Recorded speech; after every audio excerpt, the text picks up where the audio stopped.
Shalom Bapak Ibu Saudara yang dikasihi Tuhan. Saya yakin dan percaya selalu ada sukacita bagi kita semua orang percaya yang mengasihi Tuhan. Mari kita siapkan hati kita, sebentar kita akan memulai ibadah kita berdoa.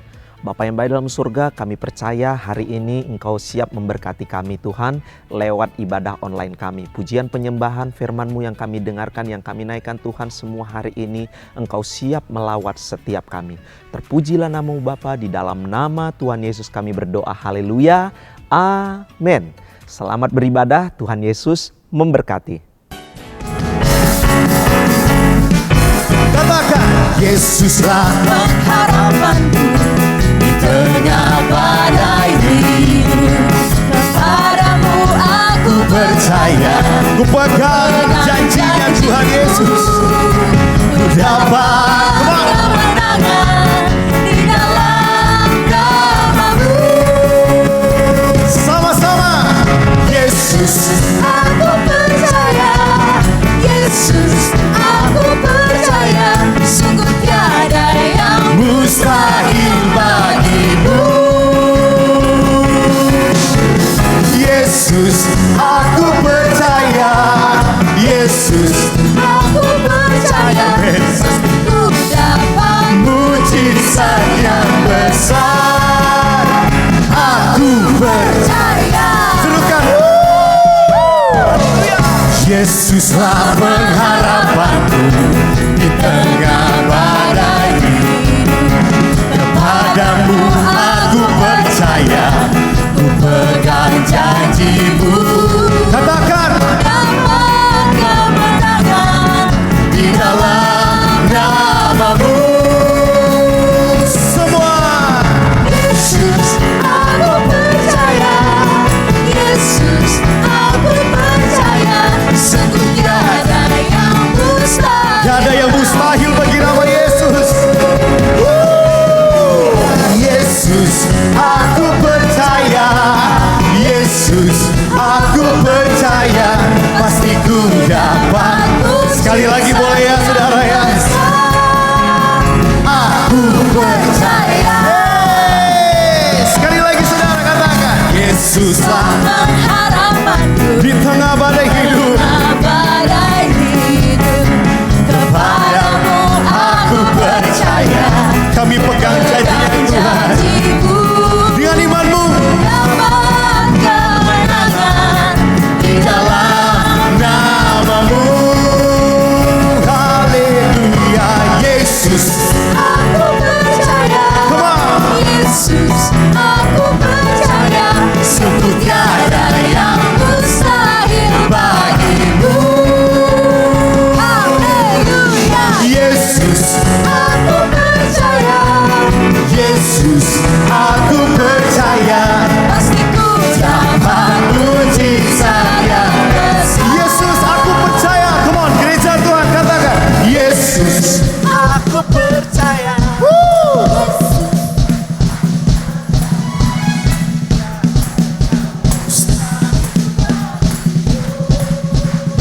Haleluya, Yesus. Aku percaya, Yesus, aku percaya, Pasti ku dapat mujizat yang sekali lagi bersama-sama. Come on. Yesus, aku percaya, Yesus, aku percaya, sungguh tiada yang mustahil bagimu. Haleluya, haleluya, Yesus, aku percaya. Yesus, aku percaya, pasti ku dapat mujizat yang besar. Come on. aku percaya, Lagi, sekali lagi ya saudara, dengan imanmu katakan, aku percaya.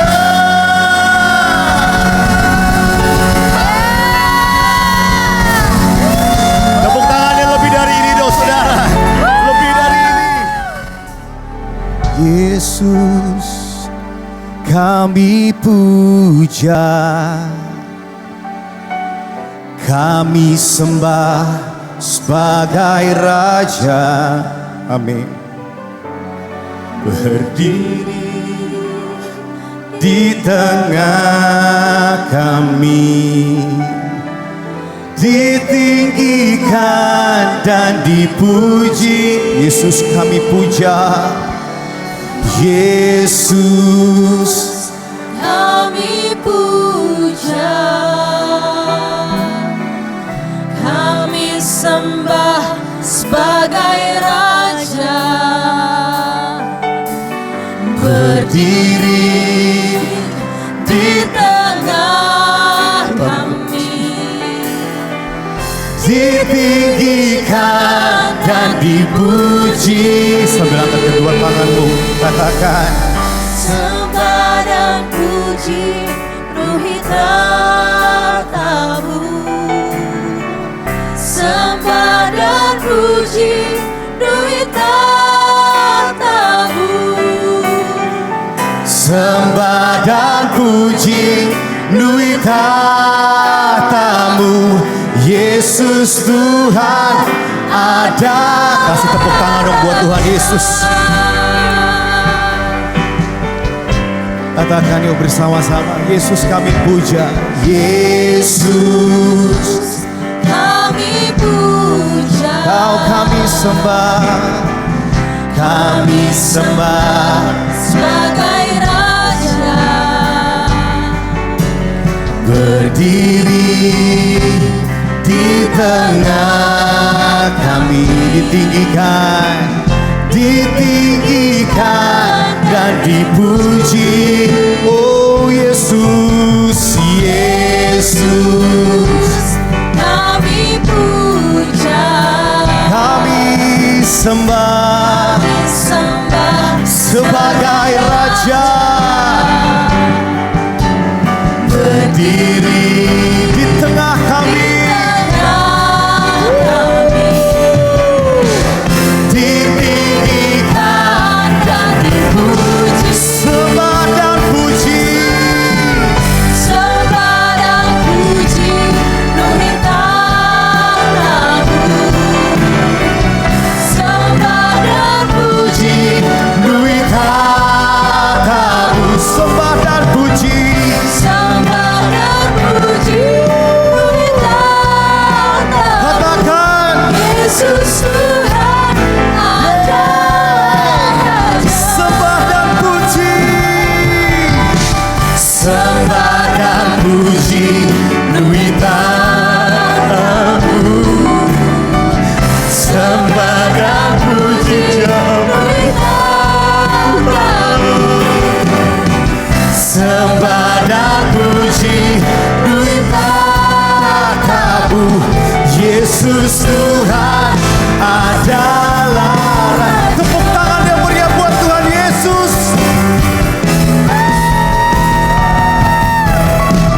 Sembah dan puji nui tatamu, sembah dan puji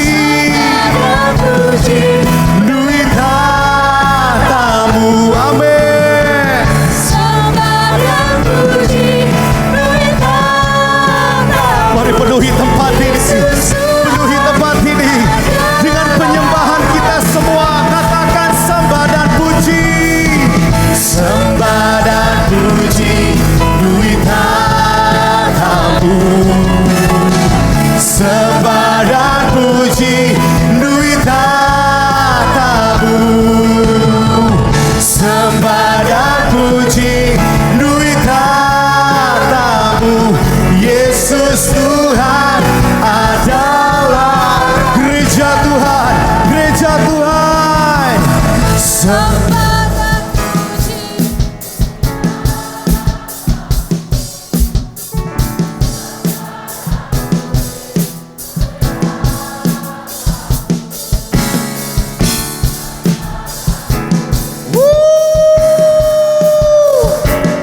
Yesus, bersama-sama yuk, bersama-sama.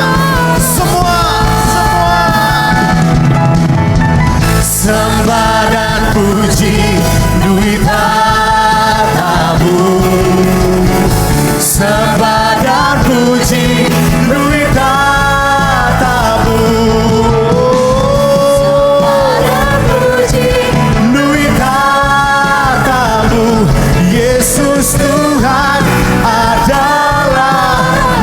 Sama-sama nyatakan Yesus Tuhan. Yesus Tuhan adalah. Sekali lagi yuk bersama-sama nyatakan.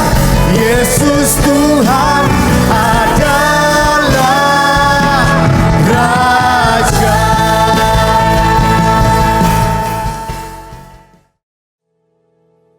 Shalom Bapak Ibu yang dikasihi Tuhan, semua dalam keadaan yang baik. Pada hari ini kita akan bersama-sama dengarkan kebenaran firman Tuhan. Namun sebelum itu mari kita berdoa bersama-sama. Bapa di dalam surga, kami sungguh bersyukur kepadamu Tuhan, kalau sampai dengan hari ini kami berada, Engkau nyata dalam kehidupan kami. Engkau adalah Allah yang setia dalam kehidupan anak-anak-Mu. Kiranya Kau berkati setiap mereka yang sedang beribadah melalui ibadah online ini ya Bapa. Kiranya Tuhan menjamah setiap mereka. Tuhan yang tahu hari ini Tuhan ingin menyampaikan pesan-pesannya untuk menguatkan iman mereka. Terima kasih Tuhan, berapi mulut bibir hamba-Mu yang akan menyampaikan isi hati-Mu.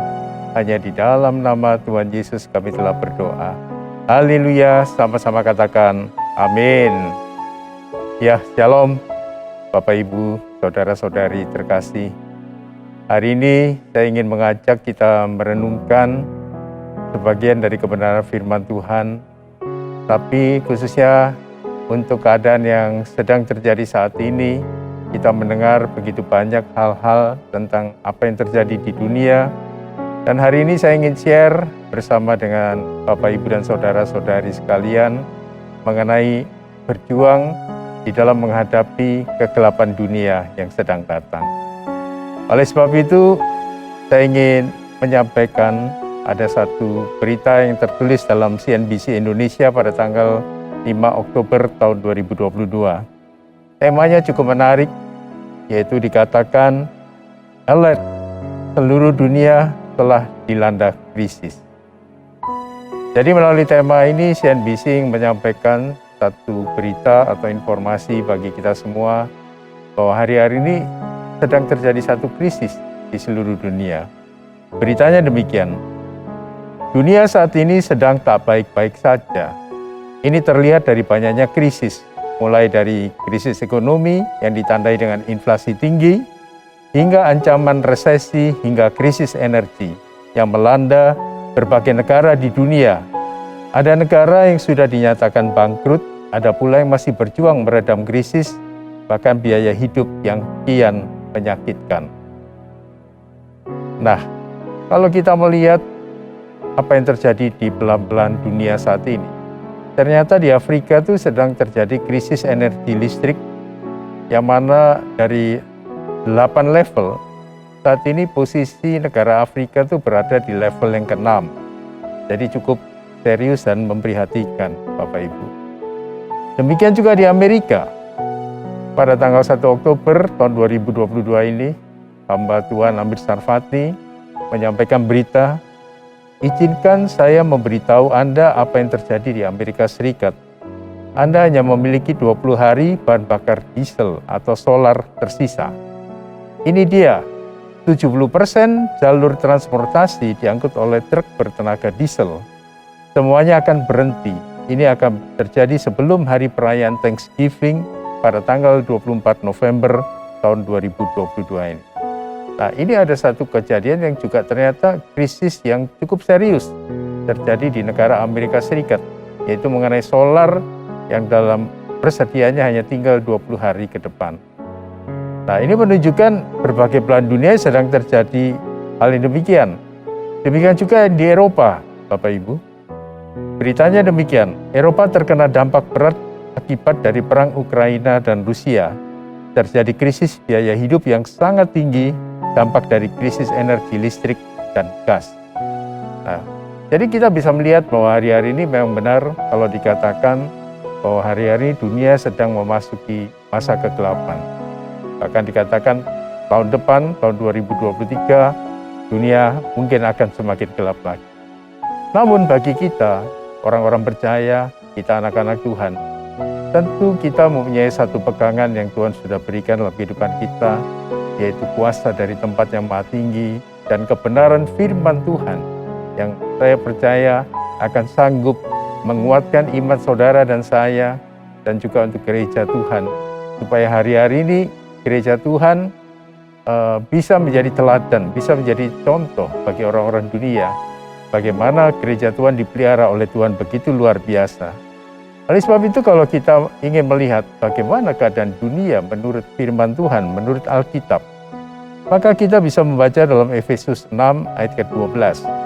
Firman Tuhan berkata, "Karena perjuangan kita bukanlah melawan darah dan daging, tetapi melawan pemerintah-pemerintah, melawan penguasa-penguasa, melawan penghulu-penghulu dunia yang gelap ini, melawan roh-roh jahat di udara." Nah, dari ayat ini kita melihat ternyata perjalanan kehidupan manusia di dunia bukan hanya di tahun 2022 ini kita masuk dalam keadaan dunia yang gelap. Tapi sebenarnya mungkin sejak zaman dahulu juga keadaannya seperti ini. Bahwa di dunia kita akan melihat ada pemerintah-pemerintah kerajaan kegelapan, penguasa-penguasa kerajaan kegelapan, bahkan penghulu-penghulu dunia yang gelap, dan juga roh-roh jahat yang berkeliaran di udara. Nah, dari ayat ini kita harus mengerti bahwa sekalipun tahun ini kita mendapatkan berita yang demikian, maka Bapak, Ibu, saudara-saudari sekalian, marilah kita kembali, kita pegang kebenaran ayat firman Tuhan yang saya percaya akan mampu menguatkan iman kita semua. Dan kita akan melihat satu perspektif yang berbeda dengan dunia melihat segala keadaan yang dikatakan menuju kepada kegelapan. Mungkin satu pertanyaan bagi kita gereja Tuhan. Kalau begitu apa yang harus kita lakukan bagi kita orang-orang percaya? Nah, di dalam Yohanes 8 ayat ke-12, firman Tuhan berkata demikian. Maka Yesus berkata pula kepada orang banyak, katanya, "Akulah terang dunia. Barang siapa mengikut aku, ia tidak akan berjalan dalam kegelapan, melainkan ia akan mempunyai terang hidup."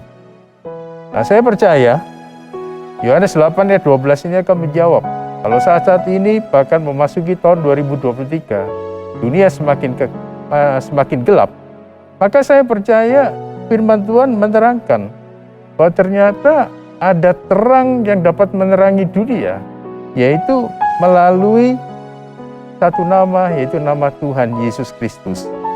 Karena firman-Nya berkata, Tuhan Yesus berkata, "Akulah terang dunia.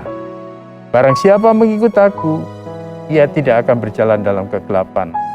Nah, berarti saya percaya inilah jawaban bagi kita semua. Hari-hari ini Bapak, Ibu, saudara-saudari harus meyakinkan diri kita masing-masing bahwa kita hari ini sedang mengikut Yesus. Karena waktu kita mengikut Yesus, maka kita sedang berjalan di dalam terang yang akan menerangi dunia ini, yaitu terang yang bersinar dari kehidupan Tuhan Yesus sendiri. Nah, oleh sebab itu, mari kita renungkan baik-baik ayat ini. Berarti di dalam kegelapan yang sedang terjadi melanda dunia saat ini, yang perlu dan wajib kita pastikan adalah kita sedang mengikut langkah kaki Tuhan Yesus. Karena dialah terang dunia yang sejati itu.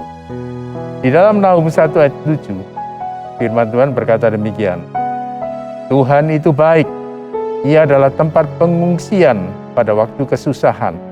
Ia mengenal orang-orang yang berlindung kepadanya." Nah, ini adalah satu firman yang dapat memberikan kekuatan kepada iman setiap kita menjelang datangnya hari yang gelap ini. Bahwa ternyata kita harus percaya bahwa Tuhan Yesus itu sangat baik. Dan waktu kita mengikut Tuhan Yesus, maka kita berada dalam tempat pengungsian di waktu yang susah, di mana saat ini dunia sedang gelap. Dan firman ini juga menegaskan bahwa Tuhan Yesus akan mengenal setiap kita karena kita meminta perlindungan kepada Dia. Demikian juga dalam Nahum 1 ayat ke-8, ada penguasa-penguasa, bahkan roh-roh jahat di udara. Tapi kita percaya waktu terang Tuhan Yesus datang dalam dunia yang gelap ini, terang itu akan menghalau, akan mengusir, bahkan menghabisi segala hal dari alam kejahatan, alam kegelapan itu. Dan saya percaya ini adalah janji Tuhan yang harus kita pegang di hari-hari yang sukar ini. Nah, oleh sebab itu, dari ayat-ayat ini kita melihat,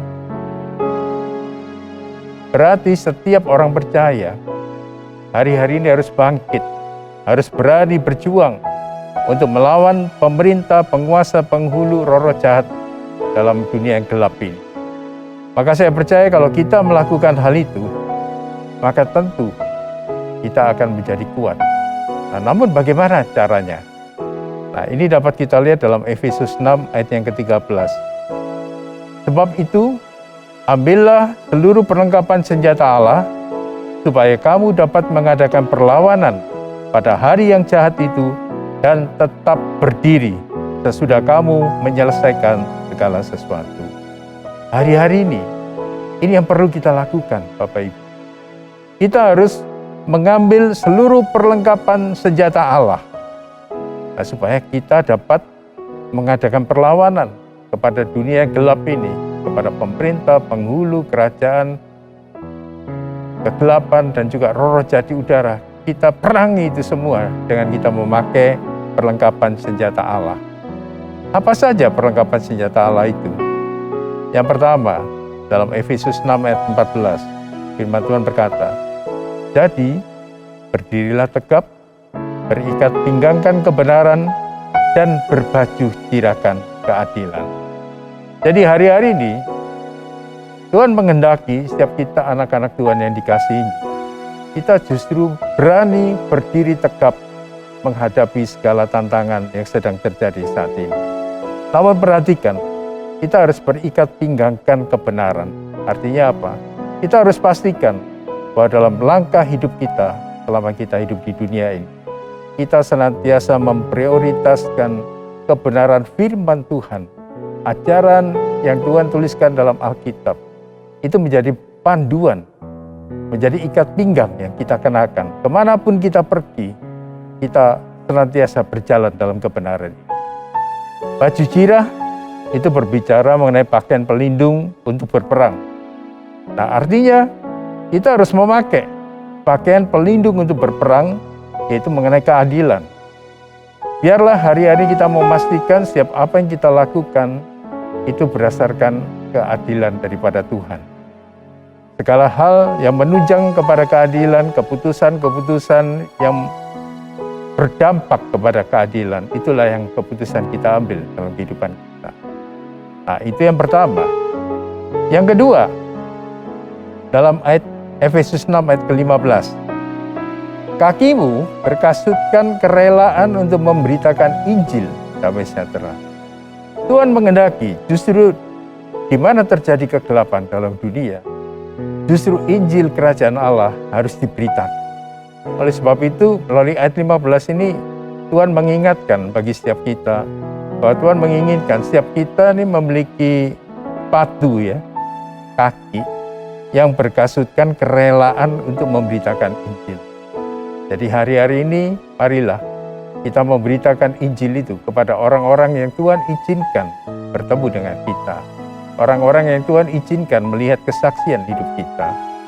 Biarlah itu menjadi kunci yang kedua, di mana kita memakai seluruh perlengkapan senjata rohani. Yang ketiga, dalam Efesus 6 ayat ke-16, dalam segala keadaan pergunakanlah perisai iman, sebab dengan perisai itu kamu akan dapat memadamkan semua panah api dari si jahat.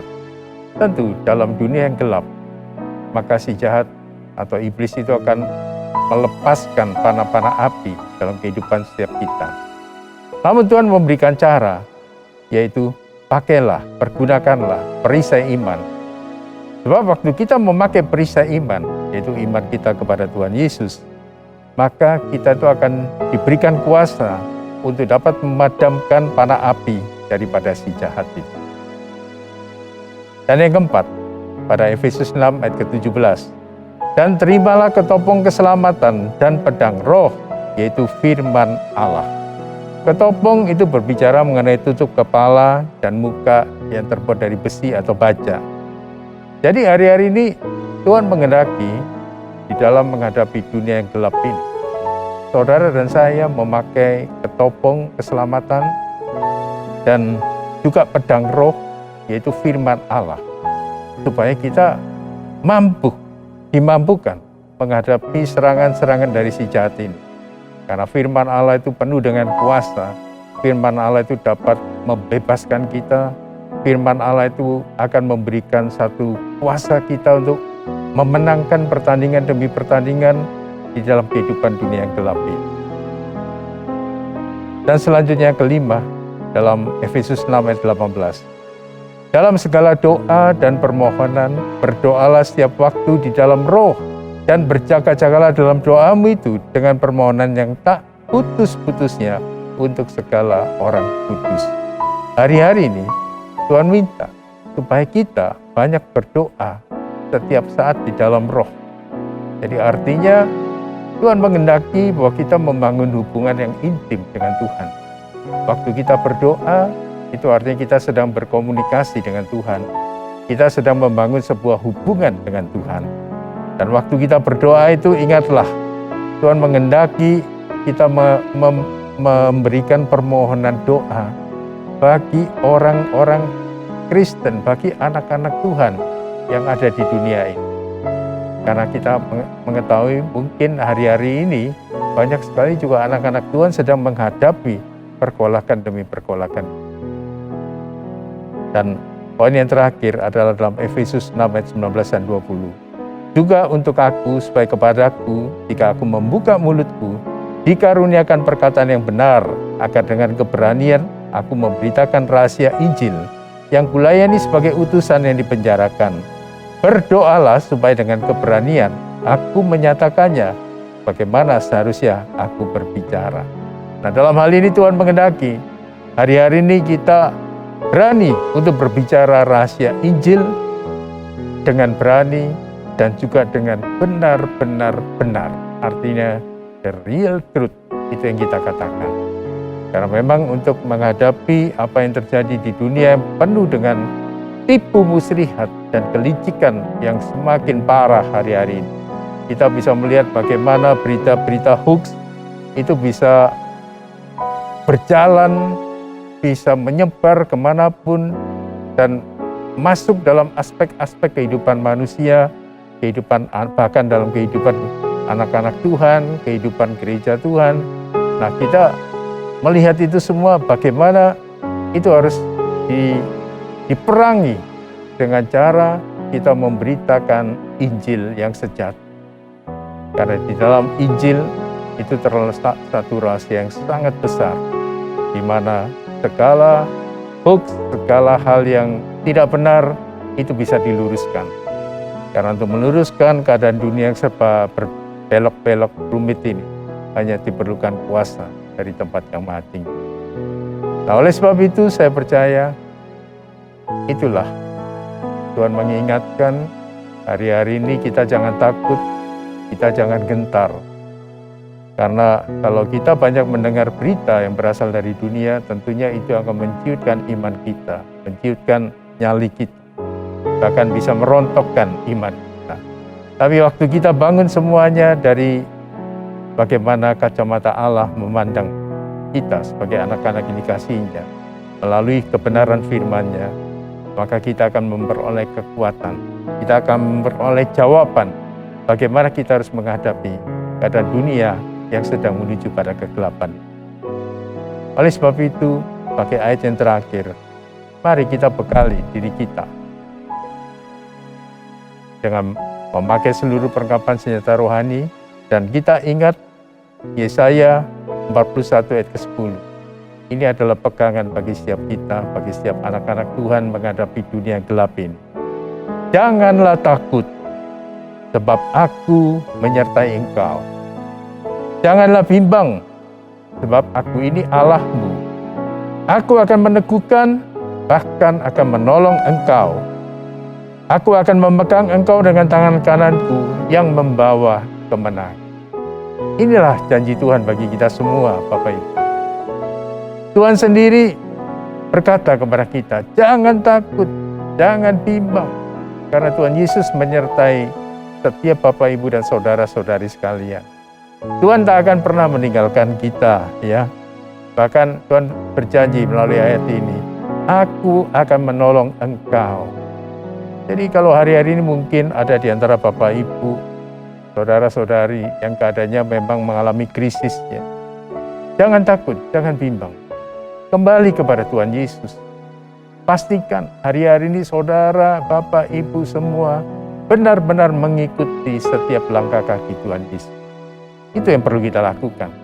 Karena waktu kita berada dalam naungannya, waktu kita berada dalam hadiratnya, Tuhan berkata, aku akan memegang engkau dan tangan kananku akan membawa kemenangan dalam hidup. Inilah janji Tuhan bagi setiap kita. Saya percaya inilah pesan daripada Tuhan untuk hari ini bagi kita semua. Kita jangan takut, jangan bimbang. Dunia boleh goncang, namun ada satu kerajaan yang tidak tergoncangkan, yaitu waktu kita semua memastikan diri kita sedang berada di dalam kerajaan Allah yang tidak tergoncangkan itu. Karena kita senantiasa setiap hari dalam hidup kita mengikut Tuhan Yesus Kristus. Mari kita akhiri ibadah kita hari ini. Dan sebelumnya mari kita akan masuk dalam doa. Mungkin ada di antara Bapak Ibu yang memiliki pergumulan, siapkan hatimu dalam doa yang singkat ini. Saya percaya kuasa Tuhan akan melawat hidupmu, kuasa Tuhan akan menjamah hidupmu, dan setiap saudara akan diberikan solusi dan jalan keluar daripada Tuhan. Mari kita berdoa.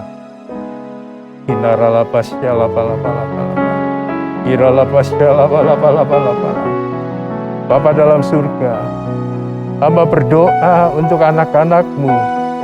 Mari Bapak Ibu sedang dalam pergumulan, dalam persoalan-persoalan dalam hidupmu yang mungkin bahkan sangat berat.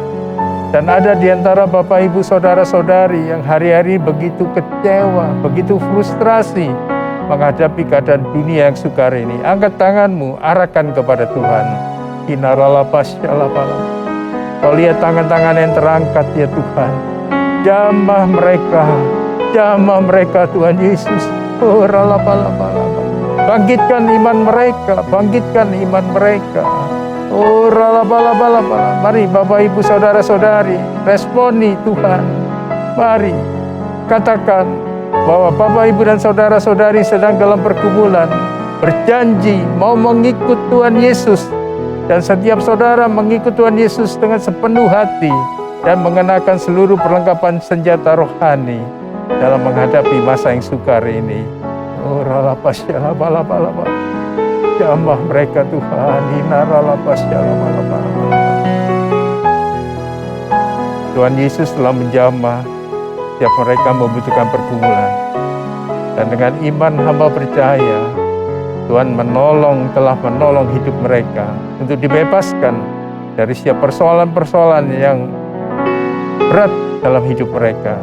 Dan saat ini kelegaan, kasih dari tempat yang maha tinggi, damai sejahtera ilahi itu memenuhi seluruh hati dan pikiran mereka yang sedang memiliki masalah.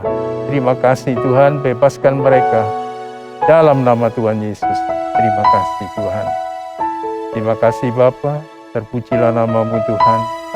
Hanya di dalam nama Tuhan Yesus kami panjatkan doa ini. Haleluya. Amin.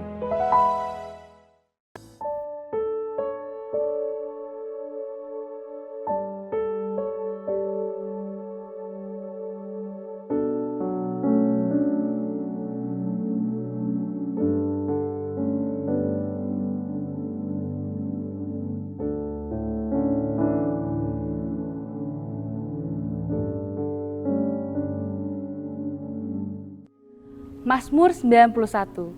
Dalam lindungan Allah. Orang yang duduk dalam lindungan yang maha tinggi dan bermalam dalam naungan yang maha kuasa akan berkata kepada Tuhan, tempat perlindunganku dan kubu pertahananku, Allahku yang kupercayai. Sungguh, dialah yang akan melepaskan engkau dari jerat perangkap burung, dari penyakit sampar yang busuk. Dengan kepaknya ia akan menudungi engkau. Di bawah sayapnya engkau akan berlindung. Kesetiaannya ialah perisai dan pagar tembok. Engkau tak usah takut terhadap kedahsyatan malam, terhadap panah yang terbang di waktu siang, terhadap penyakit sampar yang berjalan di dalam gelap, terhadap penyakit menular yang mengamuk di waktu petang. Walau 1.000 orang rebah di sisimu dan 10.000 di sebelah kananmu, tetapi itu tidak akan menimpamu. Engkau hanya menontonnya dengan matamu sendiri dan melihat pembalasan terhadap orang-orang fasik. Sebab Tuhan ialah tempat perlindunganmu, yang maha tinggi telah kau buat tempat perteduhanmu.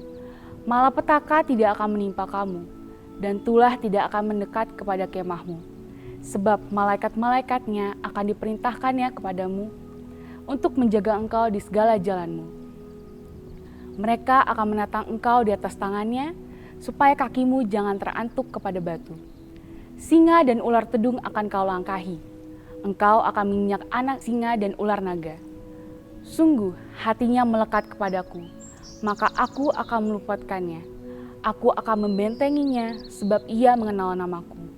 Bila ia berseru kepadaku, aku akan menjawab. Aku akan menyertai dia dalam kesesakan. Aku akan meluputkannya dan memuliakannya. Dengan panjang umur akan kukenyangkan dia, dan akan kuperlihatkan kepadanya keselamatan daripadaku. Shalom saudara, setiap orang tua pasti rindu mewarisi sesuatu kepada anak-anak kandung mereka. Tapi tahukah saudara, warisan terbaik yang bisa diberikan adalah warisan rohani. Sederhananya, seorang anak kecil umumnya akan meniru apa yang orang tuanya lakukan. Nah, warisan rohani berbicara anak meniru kehidupan rohani dari orang tuanya. Bagaimana generasi berikutnya bisa berjalan di dalam iman, dan bagaimana warisan iman ini bisa turun dari generasi ke generasi. Hari ini kita akan membahas mengenai mewariskan kekayaan rohani. Warisan rohani lintas generasi ini sangat terlihat di dalam penyebutan Allah Abraham, Ishak, dan Yakub. Abraham yang dikenal sebagai bapa orang beriman mendidik anaknya Ishak agar juga memiliki iman yang benar kepada Allah. Dan Ishak pun meneruskan teladannya kepada Yakub anaknya. Dalam konteks perjanjian baru, kita juga melihat bagaimana Paulus memuji imannya Timotius muda yang pertama-tama hidup di dalam neneknya Lois dan diwarisi kepada ibunya Eunike dan akhirnya turun ke dalam kehidupan Timotius. Dalam perjanjian lama, spiritual legacy adalah pemuritan berbasis keluarga yang diperintahkan oleh Allah melalui Musa agar setiap kepala keluarga untuk mengajar dan mendidik anak-anak mereka secara berulang-ulang.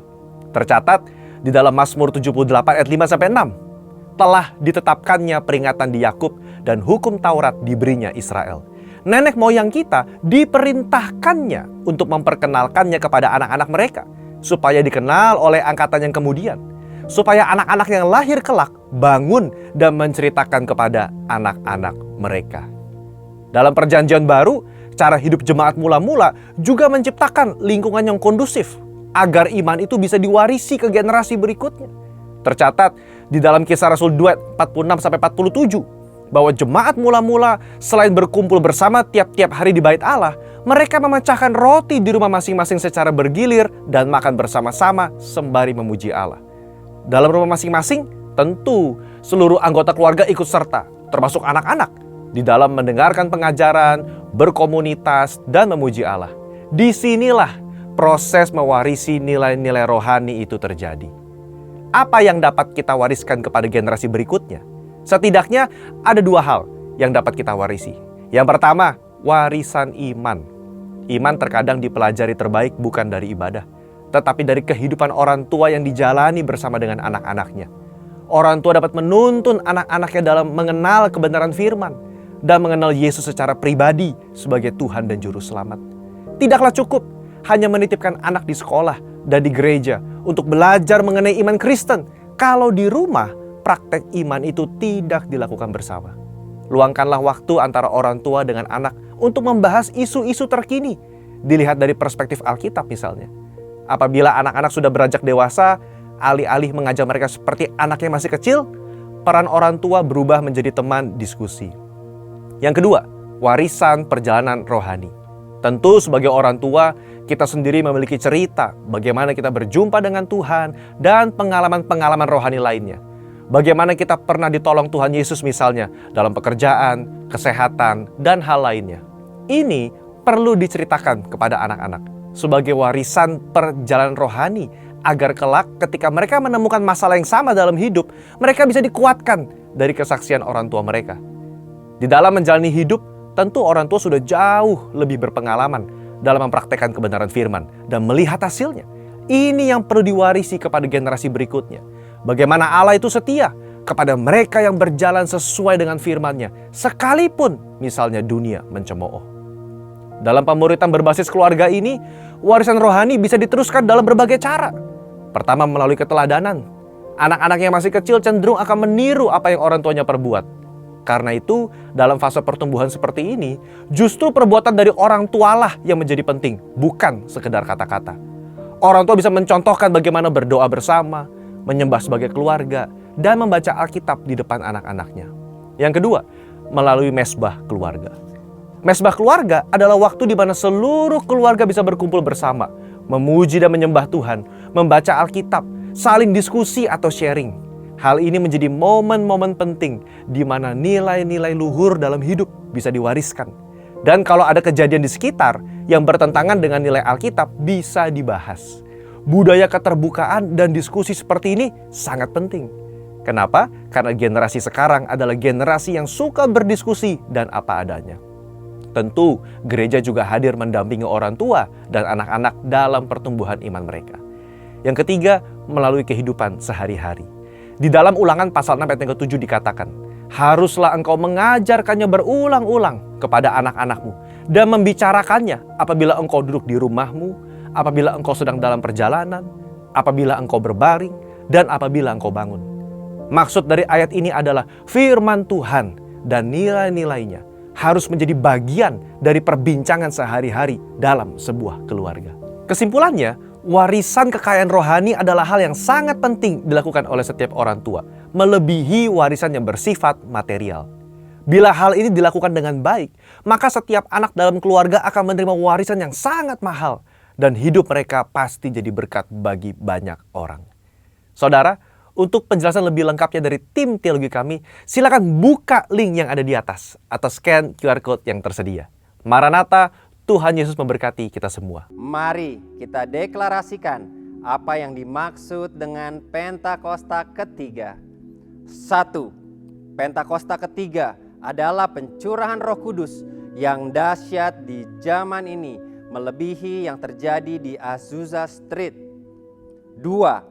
Pentakosta ketiga akan mengakibatkan penuaian jiwa yang terbesar dan yang terakhir sebelum Tuhan Yesus datang kembali. 3. Pentakosta ketiga akan membangkitkan generasi Yeremia, yaitu anak-anak muda yang dipenuhi Roh Kudus, cinta mati-matian kepada Tuhan Yesus, tidak kompromi terhadap dosa, dan akan bergerak untuk memenangkan jiwa. 4. Pentakosta ketiga lahir di Indonesia dan bergerak ke bangsa-bangsa. Gerakan ini dari timur ke barat dan akan kembali ke Yerusalem. 5. Pentakosta ketiga akan memberikan kuasa untuk menyelesaikan amanat agung, dan setelah itu Tuhan Yesus datang kembali. Mari kita bersatu di dalam doa.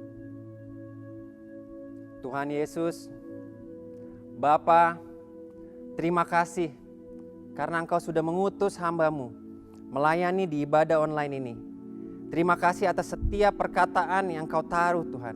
Memberkati kami, menguatkan kami Tuhan. Engkau berkati dia, Engkau berkati pelayanannya, Engkau berkati seluruh keluarganya. Engkau jaga kesehatannya. Kami juga mau berdoa untuk gembala sidang kami, Bapak Pendeta Dr. Insinyur Niko Nyoto Raharjo dan seluruh wakilnya.